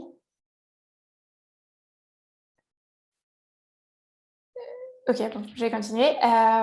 Donc, la science sur le climat était plus mûre que la science sur la biodiversité. Donc, c'était assez difficile parce que l'IPBES devait faire le même travail que le GIEC, mais sans cet indicateur objectif, du coup, qu'on connaît tous bien pour le climat, les indicateurs de CO2. Aujourd'hui, l'IPBES travaille toujours sur cette notion d'indicateur objectif pour la biodiversité. C'est un de ses objectifs premiers. Et c'est comme ça qu'en mai 2019, donc elle a produit son fameux premier rapport d'évaluation mondiale sur la biodiversité et les services écosystémiques, qui a été un petit peu, et je pense pour beaucoup, la base d'un éveil de conscience sur le besoin d'engagement pour la biodiversité et sur les chiffres assez inquiétants qu'on a vus au tout début de cette présentation sur l'état de la biodiversité actuellement. Donc aujourd'hui, voilà, on a un écosystème des instances internationales pour la biodiversité qui est relativement nouveau. Voilà, le premier rapport de l'IPBES, c'était en mai 2019. Je ne connais pas la date exacte du premier rapport du GIEC, mais voilà, aujourd'hui, la biodiversité a quand même une bonne vingtaine d'années de retard sur le climat. Et tout l'enjeu, c'est d'essayer de comprendre comment vous souhaiteriez vous engager, quels seraient les canaux d'engagement qui pourraient vous intéresser pour rattraper ce retard et faire en sorte qu'on parle de la biodiversité et que la jeunesse et que plus globalement la société soit engagée pour la biodiversité. Et donc pour ça, pour comprendre quel canaux d'engagement, à quel canal d'engagement vous êtes plus réceptif, voilà, on se retrouve sur le klaxon une nouvelle fois avec un nouveau board où vous allez pouvoir participer en nous partageant voilà, votre manière de vous mobiliser actuellement ou comment vous aimeriez vous mobiliser. Du coup, pour petit rappel, quand vous cliquez sur le board, donc quelle mobilisation, quelles actions, à droite, vous pouvez venir dézoomer pour arriver à l'endroit où il y a cette espèce de tableau avec trois secteurs. Et donc, la question, c'est voilà, quels sont le type de mobilisation, quels sont le type d'actions que vous faites ou que vous aimeriez faire. Et une fois que vous avez pu les noter sur les post-it, vous pouvez aussi décider de les placer en termes d'actions. Est-ce que c'est plutôt des actions qui rentrent dans cette espèce de système dans lequel on est, d'organisation internationale, nationale, etc. Ou est-ce que vous placez l'action que vous venez d'écrire sur le post-it plutôt contre ce système, c'est-à-dire plutôt pour le changer, pour le modifier, ou alors en dehors du système, c'est-à-dire voilà, quelque chose qui serait peut-être à côté, ni contre ni pour, mais qui serait d'autres types d'actions. Donc, je vois un premier post-it. N'hésitez pas à y aller. Donc, pour créer un post-it, il suffit d'appuyer sur le plus et de le déplacer.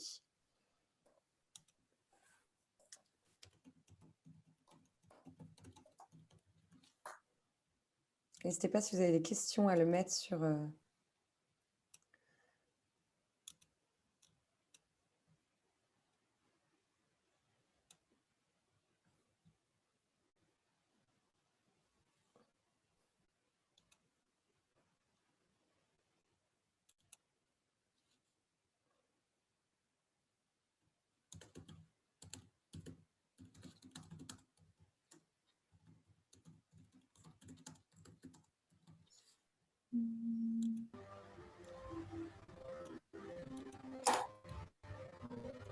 Ok, donc génial. Je pensais que ça vous y arriviez pas, mais en fait, c'est bon. Je vois plein de post-it apparaître.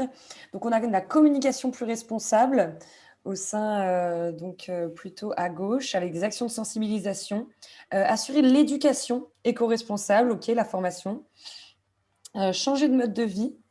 Prendre part au projet de sciences participatives, ok, c'est intéressant. Compter les oiseaux, relever les espèces. Le respect de tous les êtres vivants. Ok. Ensuite, dans action un peu plus contre le système, on voit la concertation. Alors, je ne suis pas sûre. Concertation, sensibilisation, animation. Je ne suis pas sûre que ce soit forcément au bon endroit. Révolution pour la planète et ses habitants. On a la désobéissance civile. Racheter des zones sauvages pour les protéger. OK. On a la diminution de la consommation, donc qui se situe un peu contre le système. Augmenter les financements disponibles, l'éducation environnementale toujours. Donc, en dehors du système, il y aurait la création des ZAD, des zones à défendre, qu'on voit apparaître.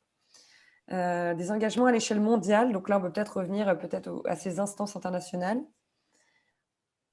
Une bonne cartographie des acteurs. OK.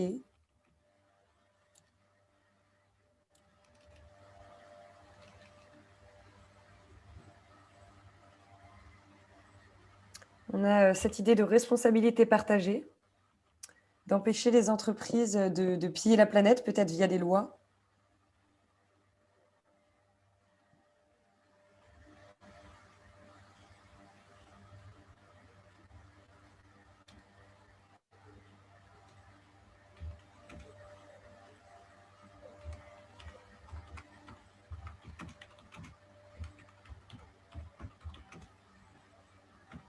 Du coup, on voit quand même qu'il y a pas mal d'actions au sein du système, mais les actions contre le système sont quand même assez présentes.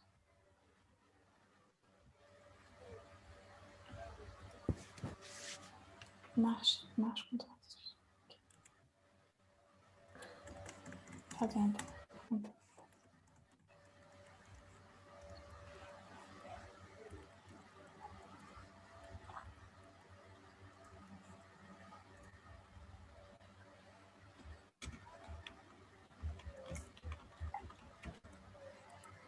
OK.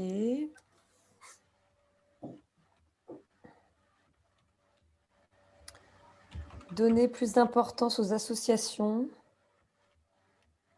L'activisme. Et donc, on a les marches qui commencent à ressortir aussi. Une sensibilisation sur l'importance de la biodive.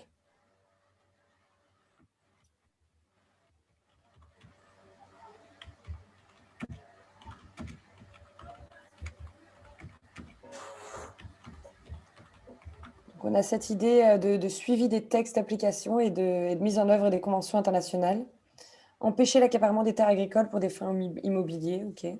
Donc là, on serait un peu cette idée de loi, de régulation. Et de zones à défendre un petit peu, peut-être aussi. Oui.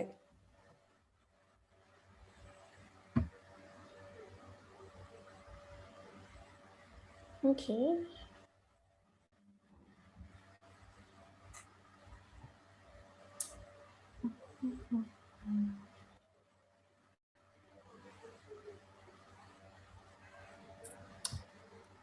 Est-ce que je clôture l'activité ou est-ce qu'il y en a qui veulent encore réagir? J'ai l'impression qu'il n'y a plus de nouveaux post-it. Peut-être le temps de les organiser un petit peu. S'il y a d'autres réactions aussi, tant qu'on est sur le board, si des gens veulent prendre la parole sur ce qui a été écrit.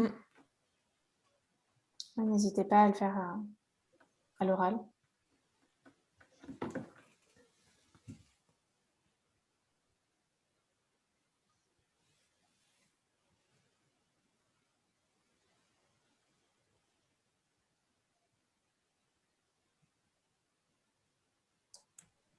Il y a pas mal de choses que je vois qui risquent de revenir aussi par la suite dans la dernière activité qu'on va proposer.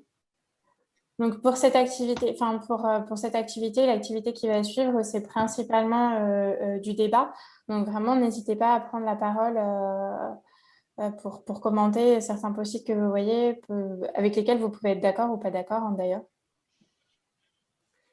À savoir que tous vos débats et tous ces post-it que vous mettez et aussi le dessin de Marguerite font l'objet d'un résumé et seront additionnés dans le rapport final où on en tirera un peu les grandes conclusions, nous, de ces 2 journées d'activité aujourd'hui et demain pour la mobilisation. Donc voilà, si vous avez des messages à faire passer aussi, c'est avec la participation que ce sera le plus efficace.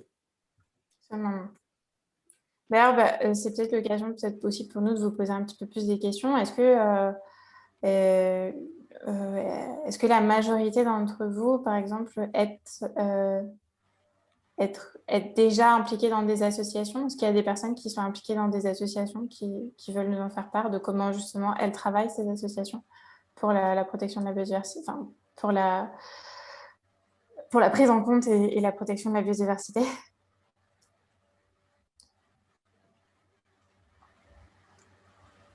Parce que, par exemple, pour être honnête, nous, en tant qu'association, je parle surtout pour Climate, mais je pense que le REFED et les Jack seraient d'accord avec moi. La thématique de la biodiversité, c'est une thématique qu'on aborde que depuis cette année et l'année dernière. Et donc, du coup, on a aussi beaucoup de choses à apprendre sur comment on peut être plus présent et comment on peut porter des moyens d'action peut-être qu'on ne connaît pas.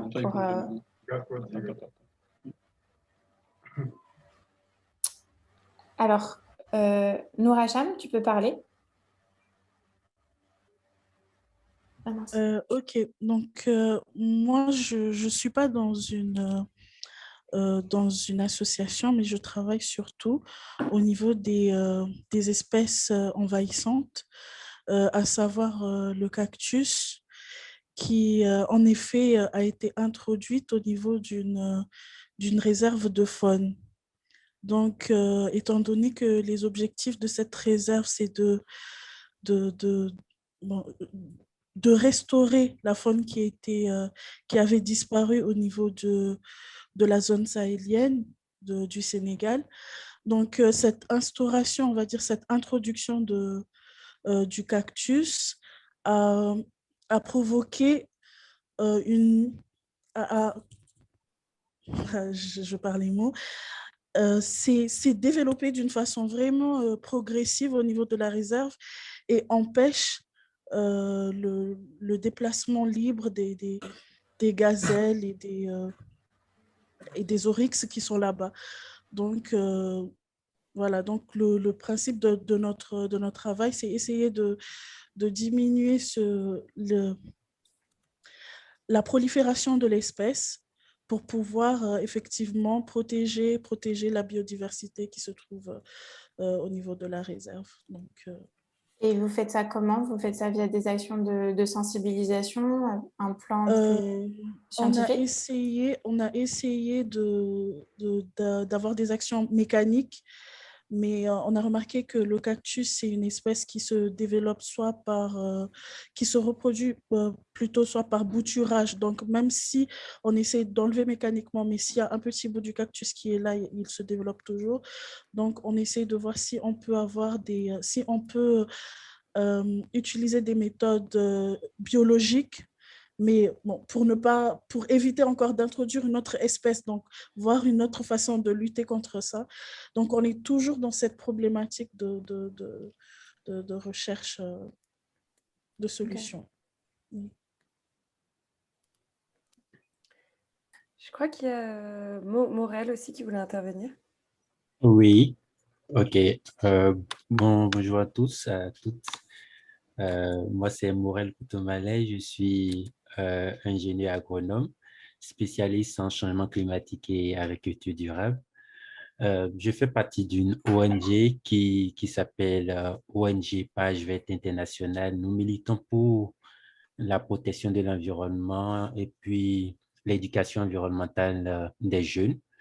Donc, comme action pour la protection de la biodiversité, étant donné que je suis responsable du département agroforesterie, nous militons d'abord pour comment on appelle, le renforcement de capacité des jeunes, des petits-enfants, à leur montrer un peu qu'il faudrait protéger certains arbres parce que nous pensons qu'en incitant les enfants sur les méthodes de protection, ils pourraient faire, comment l'appelle-t-on, ils pourraient transmettre l'information à leurs parents à la maison.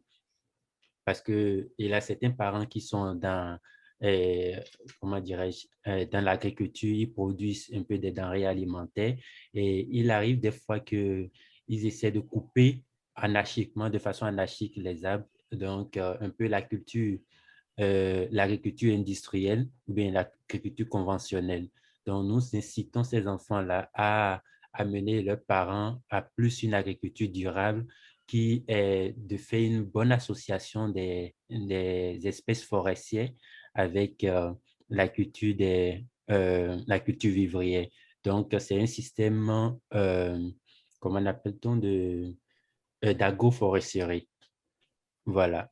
Maintenant, voilà, après ça également, nous faisons également la plantation de certains arbres pour pouvoir recouvrir encore certains espaces forestiers qui sont vraiment dégradés.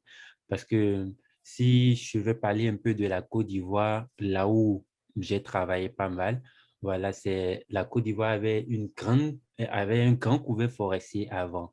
Mais si on regarde en cette année, la Côte d'Ivoire a perdu des millions d'hectares qui sont dus à la production du cacao, du café et consorts. Donc, pour pouvoir aider ce pays-là à recouvrir encore ces espaces forestiers, et voilà les quelques actions que nous faisons. Merci beaucoup. D'accord, donc plus sur de l'éducation. Alors, j'ai vu qu'il y avait Yves qui veut parler, mais peut-être qu'après, on pourrait aussi entendre le point de vue de quelqu'un qui a un engagement un petit peu plus radical pour avoir un peu les deux. Parce que jusqu'à présent, voilà, c'était beaucoup de sciences, éducation et sensibilisation. Ça peut être intéressant de voir un autre point de vue aussi. Et du coup, Yves, si tu souhaites prendre la parole, je t'en prie. Et merci Morel pour son intervention, excuse-moi.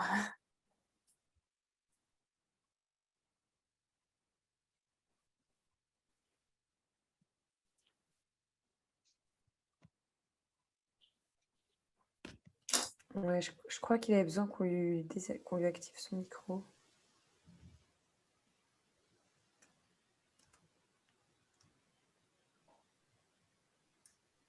Bon, sinon on continue.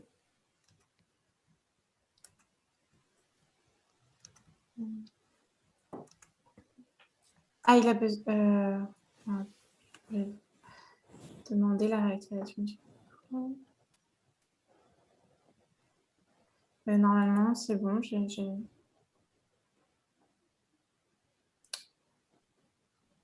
Ou sinon, si entre-temps, il y a quelqu'un qui, du coup, prend part à une autre forme d'engagement qui voudrait participer.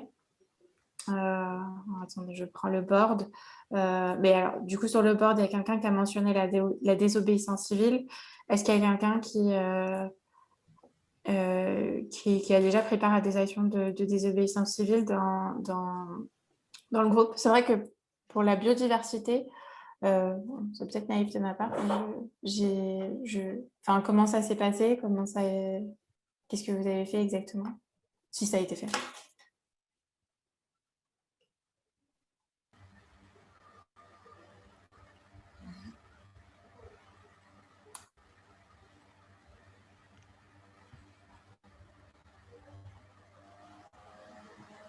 Je me dis qu'on pourrait peut-être passer... Enfin, désolée, sauf si quelqu'un réagit en attendant. Après, petit point de timing, on arrive bientôt à la fin, donc voilà. En attendant que Yves prenne la parole ou quelqu'un d'autre.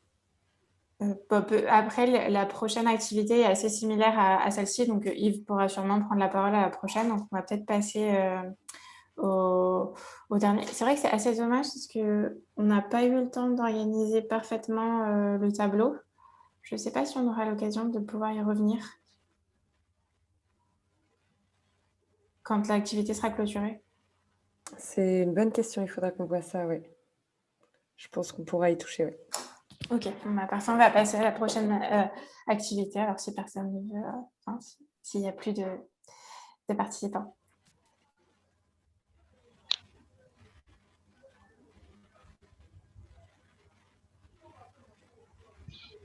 Donc, je vous invite à retourner sur le klaxon et il y a cette fois les nouveaux mots-clés, nuage de mots qui est à votre disposition. Donc, il faut entrer les mots-clés sur ce qui pourrait faciliter votre engagement et l'engagement des jeunes pour la biodiversité. Moi, je vous lis en même temps ce qui apparaît. Pour vous donner des exemples, là, en fait, c'est un peu la liste au Père Noël. Je vois sur la conversation, par exemple, Fleur, que je parlais des difficultés dans les financements. Donc voilà, c'est ce genre de choses. C'est l'occasion de mettre en avant toutes les difficultés, tous les blocages à votre engagement et tout ce que vous voudriez aussi, tout ce à quoi vous voudriez avoir accès pour faciliter votre engagement. C'est la partie qu'on aimerait pouvoir mettre le plus en avant dans ce qu'on va rapporter à l'UCN à l'issue de cet événement pour que eux puissent ensuite transmettre aux décideurs qu'est-ce qui bloque et qu'est-ce qu'il faudrait pour que les jeunes puissent s'engager pour la biodiversité. Allô? Oui. Allô? Oui. Oui. Ah oui, c'est M. Boka depuis la RDC. Oui, en fait, en ce qui concerne le blocage, en fait, tout ce qui bloque les jeunes, pouvoir participer ou contribuer à la conservation de la biodiversité, c'est aussi, ce que je dis en Afrique, on a un problème politique. Vu que les enjeux de la conservation, les enjeux environnementaux, n'obéissent pas, en fait, ne s'accommodent pas aux échéances politiques de 5 ans ou au machin. Et donc, cela n'est pas vu, n'est pas le bienvenu auprès de politiciens pour pouvoir le porter ou l'accompagner. Parce que ce qu'il faut, c'est en fait tout ce qui peut concourir au programme lié à son échéance électorale et consorts. C'est pourquoi, d'ailleurs, l'importance de pouvoir s'associer à des instances internationales comme ça pour pouvoir porter ces engagements ou ces problèmes. Donc, et ici, je voulais souligner que c'est en fait toute la difficulté, c'est au niveau politique. Toutes les questions qui en fait qui font surface sur les décisions, la place politique, c'est simplement sur des positionnements au lieu de questions d'enjeux tels que de conservation de la biodiversité, qui en fait est un élément très important pour la relance économique, parce que la biodiversité, c'est également le support de nos économies. Et on ne peut pas parler de l'économie sans parler de la biodiversité. On a évoqué ici la pollinisation avec la production agricole. Donc, tout ça, c'est ignoré. Je vais revenir un peu sur la médiatisation des questions climatiques qui a pris un peu de l'ascendance aux questions de la biodiversité. Et je trouve le fait que, parce qu'avec les problèmes climatiques, j'estime que ça a un incident direct sur notre mode de vie. Et tel que moi, j'ai eu à mener une étude d'évaluation chronologique des pluies annuelles dans la ville de Kinshasa comme un indicateur du changement climatique. Et donc, la pluie, c'est un élément très déterminant de notre système de production agricole. Et là, du coup, ça touche à la sensibilité des uns et des autres. Et ça permet à ce que ça soit directement porté au niveau de médias et consorts. Sinon, qu'il y ait des questions telles que la protection et la conservation des insectes qui contribuent à la pollinisation, eh bien là, c'est quasiment difficile de pouvoir aborder ça sur la place publique. Et donc, c'est toute la difficulté que nous avons, c'est l'accompagnement politique. D'où la raison de ce sommet pour pouvoir porter, en fait, transcender en fait, ces difficultés et contraintes en vue de pouvoir mieux aborder cette question et arriver à l'effectivité de ce dont on a besoin. Donc voilà, en fait, ce que je pouvais dire d'emblée, hein, grosso modo, quoi.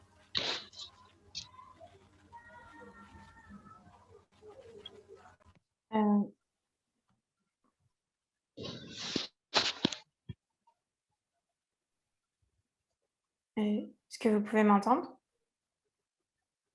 Oui. Pardon, désolée, j'avais un problème avec mon micro. Merci pour ton intervention. Est-ce qu'il y a quelqu'un qui souhaiterait réagir directement, qui peut-être fait face aux mêmes problématiques, qui peut-être de manière très optimiste a pu rencontrer des solutions? Bonjour. Bonjour. Moi, c'est Ibrahim. J'aimerais intervenir sur ce qu'il a dit. En fait, un autre problème aussi, c'est la nature même et la manière dont on qualifie la biodiversité. Parce que généralement, on qualifie la biodiversité comme un bien public local, c'est-à-dire qu'il affecte directement les individus de lui-même localité. Tandis que, bon, le changement climatique, lui, il est beaucoup plus vu comme un bien public mondial. Ce qui fait que, bon, ça a plus d'impact au niveau international et la pollution d'un pays n'affecte pas seulement ce pays, mais affecte le monde, en fait, la terre entière. Par contre, au niveau de la biodiversité, par exemple, une déforestation, elle va rester locale. Et je me dis que ça peut aussi, cette distinction entre ces deux-là peut aussi causer en fait, le retard de la biodiversité dans sa prise en compte, en fait. C'est vrai, c'est une notion intéressante. C'est vrai que même moi, naturellement, ça ne m'était pas venu. Mais c'est vrai, c'est une distinction qui est assez intéressante, enfin, qui peut expliquer aussi probablement le retard des instances internationales, parce que peut-être que vu qu'elles ont cette tendance à voir ça comme quelque chose de propre à chaque pays, il y a une intervention moins importante. Alors, Cladel, si tu...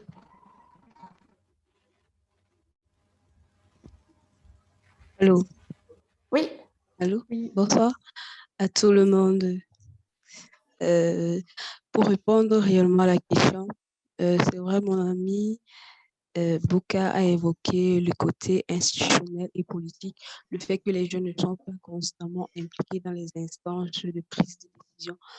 Moi, je vois aussi, ça c'est aussi un autre souci, mais aussi il y a le problème de l'application de ces politiques au niveau local, vu que lorsque des décisions sont prises au niveau international, lorsqu'ils arrivent par exemple au niveau national, on ne prend pas réellement la peine de communiquer et aussi de vulgariser cela, de mettre ça à la disposition de tout le monde, ce qui fait en sorte que la question est négligée.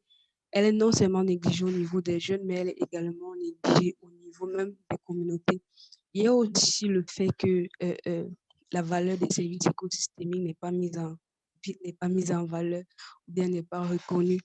Il faut aussi en sorte que la biodiversité est négligée. Et aussi, je dirais aussi que des jeunes ne s'impliquent pas fortement. Ils ne sont pas aussi tellement engagés et qu'ils ne prennent pas réellement des initiatives en rapport réellement au changement dans la conservation de la biodiversité et aussi dans la valorisation des services écosystémiques. Donc, ça, c'est un peu ce que moi j'avais à relever par rapport à ça.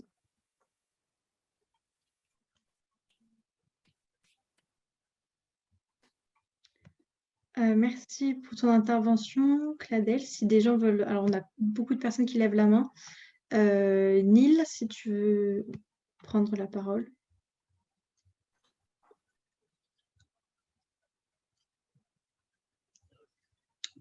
Est-ce que tu nous entends? Est-ce que tu arrives à réactiver ton micro?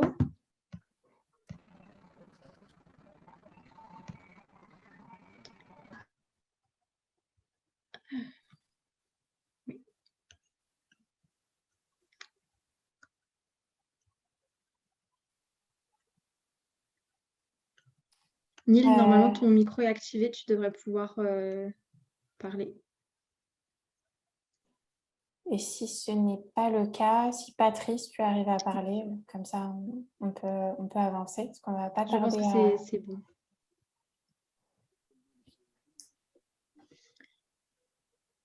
Ah, ton micro est coupé, Neil. Tu parles, mais on ne t'entend pas.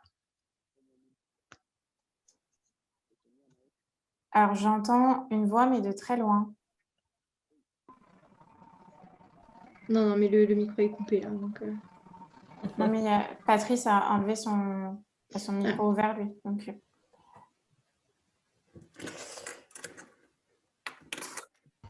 Alors, le temps que Neil réactive son micro, ouais. Alors, du coup, on va peut-être aller faire un petit tour sur le nuage de mots pour voir ce qu'il en est ressorti.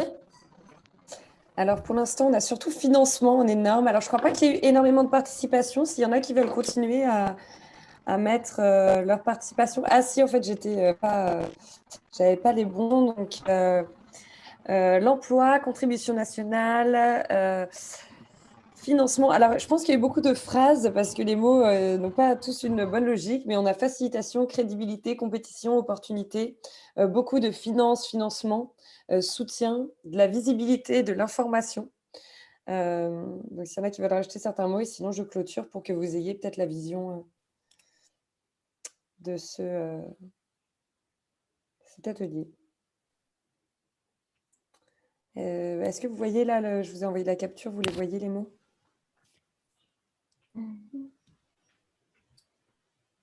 Anne-Laure ou Annelle, vous y avez accès ou pas? Je ne sais pas trop ce que vous voyez. Moi, je ne sais pas pourquoi je suis de retour sur le board.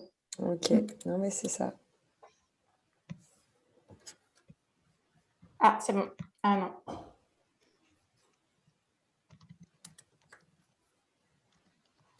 Je vais vous renvoyer une capture. Hop.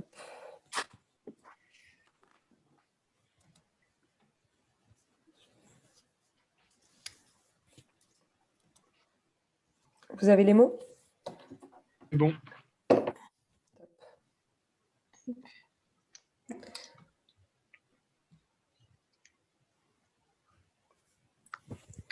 Donc, ouais, on va finir d'ici quelques minutes. Du coup, c'est un peu les dernières participations pour ceux qui souhaiteraient ajouter des choses sur des moyens de faciliter l'engagement et surtout la mobilisation des jeunes. C'est moi, je vais faire une micro-interruption technique. Est-ce que vous pouvez me remettre haute pour que vous puissiez à nouveau voir le dessin, s'il vous plaît? Parce que je ne peux plus partager mon écran. Oui, je le fais tout de suite. Merci. Et en passant, Marguerite, il y a quelqu'un qui demandait le nom de ton logiciel de design. Ah, c'est pas Sketch, c'est Procreate. Voilà. Ok. Alors, pendant que Marguerite ne partage pas son écran, je vais profiter pour faire une photo. Donc, ceux qui ont leur caméra, si vous pouvez sourire. Non. Hop. Merci. Et encore une pour la deuxième page.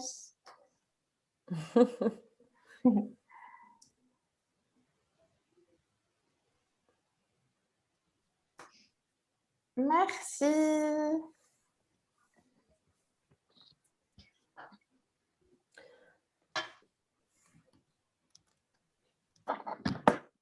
C'est bon pour la petite photo? Ah oui, ouais. C'est bon. Merci. Pas de problème.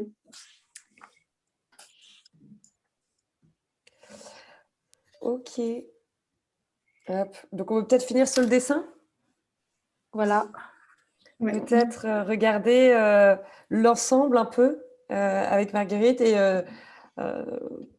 avoir quelques réactions. Et puis, s'il y en a qui trouvent qu'il manque quelque chose vraiment qui leur vient à l'esprit et qui manque vraiment cette illustration, il faut aussi donner des idées pour que Marguerite puisse les ajouter si jamais elle trouve que ça rendrait bien dans son illustration. Donc, voilà.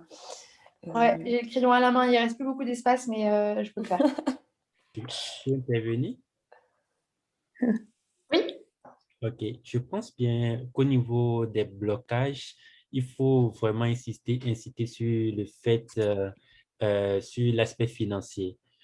parce que Merci. c'est la cause vraiment de comment dirais-je, de la non-mobilisation de certains jeunes. Parce qu'il y a des jeunes qui sont dans les villages et les campagnes qui ont de très, très beaux projets à mettre en œuvre, mais étant donné que certains financements des partenaires techniques et financiers sont plus orientés vers les associations ou bien les regroupements de personnes qui ont des statuts particuliers et autres, c'est un peu difficile pour ces jeunes-là. Or, ils mènent de très bons projets en milieu rural. Donc, il faut vraiment insister sur cet aspect-là.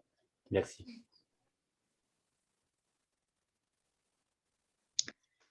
Neil, si tu veux intervenir.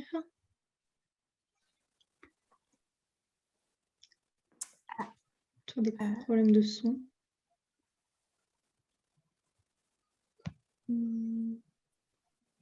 Alors oui, Neil, on ne t'entend pas. On voit bien que tu parles pourtant. C'est frustrant. Là, je pense que c'est bon. Ouais. Là, c'est bon. Hein, Oui, c'est bon. Je m'excuse vraiment. Dans notre cas, il y a de l'engagement auprès de jeunes seulement, comme l'a dit mon frère Morel, surtout en Afrique, c'est le financement. Quand nous sensibilisons les jeunes à participer aux différentes formations, et ensuite, ils se demandent, et à la fin, qu'est-ce qu'il faut faire? Et ici, par exemple, dans le cas des formations en aire protégée, vous voyez, les gens adhèrent, les gens se forment. Seulement, pour accéder aux différentes aires protégées, c'est très, très, très difficile. Et quand on sensibilise les jeunes en leur disant, bon, on peut cotiser afin qu'on puisse aller visiter, bien sûr, c'est bien, mais nous n'avons pas les moyens, ainsi de suite. Donc, si l'UCN et je ne sais pas le papato peut, bien sûr, pallier à ce manque-là, vraiment, pour l'Afrique, ça sera une très bonne chose. Vivre également la chose, parce qu'il y a de ceux qui sont des certifiés, mais jusqu'alors, ils ne savent même pas où se trouve, par exemple, une aire protégée dans son pays. Et ça, c'est très difficile. Merci. Je crois que c'est tout. Hein. Merci. Allô? Merci. Oui, ouais. Merci beaucoup, Neil. On va s'arrêter là, je pense. Ah non, il y a quelqu'un d'autre. Allô? Oui. Oui. Alors, dernier point. Oui, il y a un point sur lequel, rapidement, sur lequel on pourrait revenir, c'est que c'est l'aspect financier également. Donc, il y a beaucoup de jeunes, surtout, je parle pour les jeunes francophones, qui sont contraints d'écrire les différents projets, donc de postuler à des appels à candidature qui se font en anglais. Et la barrière langue aussi pourrait être un handicap pour ces derniers-là. Surtout, je parle de ceux qui sont des pays francophones. Et donc, ils ont bien envie de soumettre des projets. Et très souvent, l'anglais, ils écrivent en anglais, qui n'est pas aussi bon, et ça peut être également un blocage. Voilà. Donc, peut-être faire appel à l'UICN pour qu'on ait beaucoup plus d'appels qui permettent aux francophones de s'exprimer en français pour mieux faire passer les idées. Ça aussi, ça pourrait faciliter les choses pour les jeunes des pays francophones. Merci beaucoup.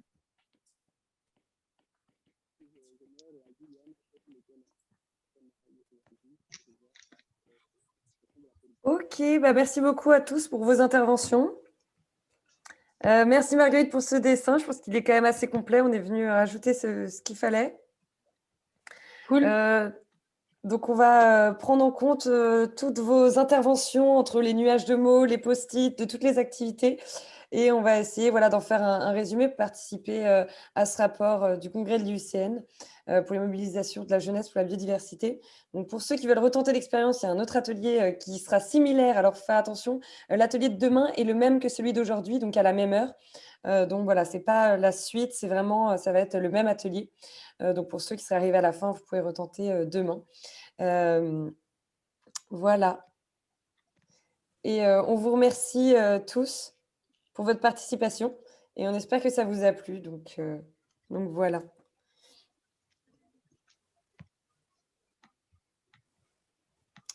Bonne soirée à tous. Voilà, on va fermer le Merci, Zoom. au revoir. Bonne soirée à tous. Au revoir, merci. Au revoir, merci. On va passer une bonne journée. Hein. Bonne journée. Bonne Bonne journée. journée. Merci beaucoup. Au revoir à tous. Bye bye. Merci.